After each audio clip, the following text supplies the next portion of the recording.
শাড়ি পরো আর বলতে বল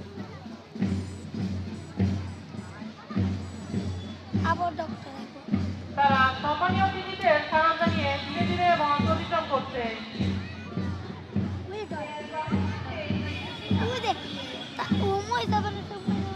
সবচাইতে সুন্দর হয়েছে এটা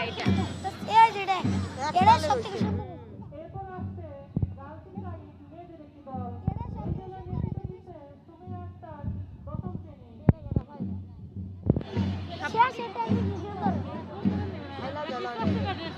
না না তারপরে এরা মিলাইছে ভালো এরা তো স্কাউট এদের সবসময় এটা শেখানো হয় কত সুন্দর করে মিলে এরা সবসময় শিখে অভ্যস্ত বুঝো না এরা পাস